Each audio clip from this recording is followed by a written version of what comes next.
Pernah kepikiran gak sih, gimana caranya perusahaan-perusahaan raksasa dengan puluhan ribu karyawan bisa tetap jalan di satu arah yang sama? Gimana caranya semua bagian yang beda-beda itu nggak malah jadi berantakan? Nah, hari ini kita akan bongkar kerangka kerja yang jadi rahasia di balik layar, yang bikin mesin bisnis super kompleks itu bisa berjalan mulus.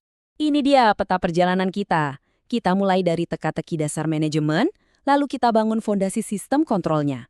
Kita juga akan bedah tuntas 4 jenis pusat pertanggungjawaban, kita dalami bedanya, lihat gimana semuanya bekerja di dunia nyata, dan terakhir, kita ungkap tujuan utamanya, yaitu mencapai efisiensi sekaligus efektivitas.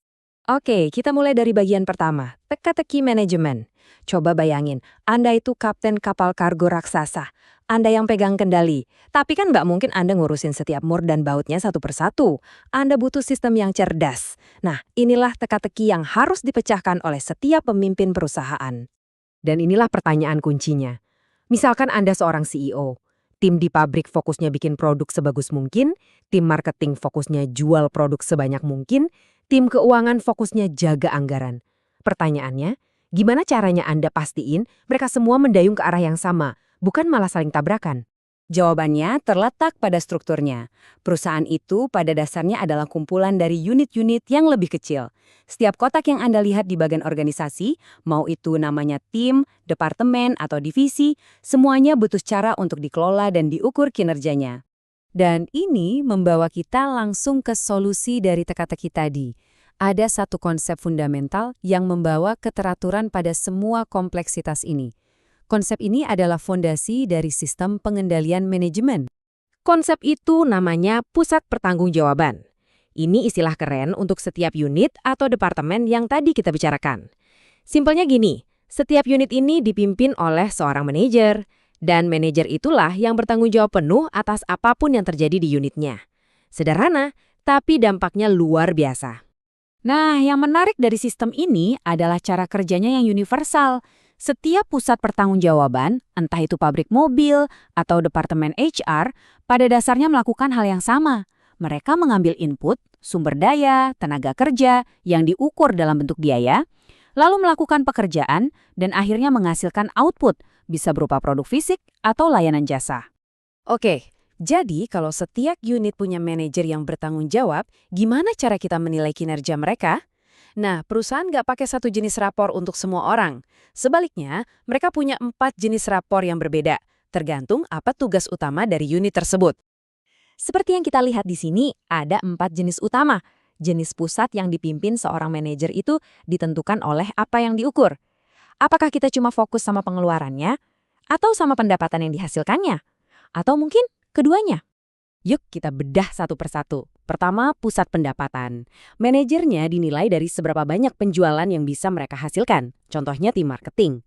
Pola pikir mereka adalah pertumbuhan. Kedua, pusat biaya. Di sini manajer diukur dari seberapa efisien mereka mengelola anggaran. Contohnya departemen legal atau HR. Pola pikir mereka adalah kontrol dan efisiensi. Ketiga, pusat laba. Manajer di sini bertanggung jawab atas pendapatan dan biaya. Mereka ini seperti menjalankan bisnis kecil di dalam perusahaan besar, fokusnya memaksimalkan profit. Dan yang terakhir, yang paling komprehensif, pusat investasi. Manajer di sini nggak cuma diukur dari laba, tapi juga seberapa pintar mereka pakai aset perusahaan untuk menghasilkan laba itu.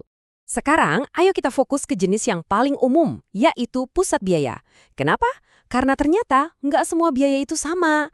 Cara Anda mengelola biaya di lini perakitan pabrik itu beda banget sama cara Anda mengelola biaya di Departemen Riset dan Pengembangan.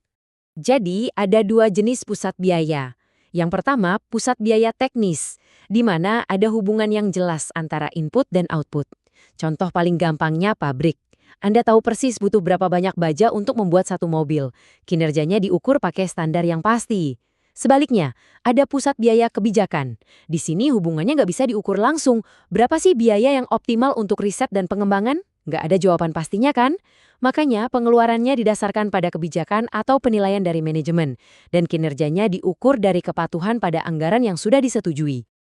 Oke, kita sudah bahas lumayan banyak teori ya. Sekarang, mari kita tarik semuanya dan lihat bagaimana ini bekerja di dunia nyata. Departemen-departemen yang kita kenal seperti HR atau pemasaran itu masuknya kemana ya dalam kerangka kerja ini? Dan slide ini merangkumnya dengan sangat baik. Departemen seperti SDM, keuangan dan logistik biasanya adalah pusat biaya. Mereka dinilai berdasarkan seberapa patuh mereka pada anggaran. Produksi juga pusat biaya, tapi ada tambahan fokus pada target output. Pemasaran di sisi lain jelas sebuah pusat pendapatan yang diukur dari target penjualan. Nah, kalau kita lihat perusahaan secara keseluruhan, dari kacamata seorang investor, maka seluruh perusahaan itu adalah satu pusat investasi raksasa yang diukur dari laba dan imbal hasil investasinya. Keren kan? Jadi, buat apa sih semua struktur yang rumit ini? Apa tujuannya cuma untuk mengontrol biaya? Tentu saja bukan. Tujuan sebenarnya jauh lebih dalam dari itu. Dan semuanya bermuara pada dua konsep yang sangat penting. Dua konsep itu adalah efisiensi dan efektivitas. Efisiensi itu intinya adalah melakukan sesuatu dengan benar. Artinya, menggunakan sumber daya sesedikit mungkin untuk menghasilkan output tertentu. Sedangkan efektivitas itu tentang melakukan hal yang benar. Ini mempertanyakan apakah output yang kita hasilkan itu benar-benar berkontribusi pada tujuan besar perusahaan. Anda bisa saja sangat efisien dalam membuat produk yang ternyata tidak diinginkan siapapun, dan itu artinya sama sekali tidak efektif. Jadi, inti dari semua ini adalah ini. Sistem pusat pertanggungjawaban yang baik itu dirancang untuk mendorong keduanya. Tujuannya adalah membuat setiap manajer tidak hanya fokus mengendalikan biaya atau inputnya saja, efisiensi, tapi juga memastikan bahwa pekerjaan yang mereka lakukan benar-benar mendorong perusahaan lebih dekat ke tujuannya. Efektivitas.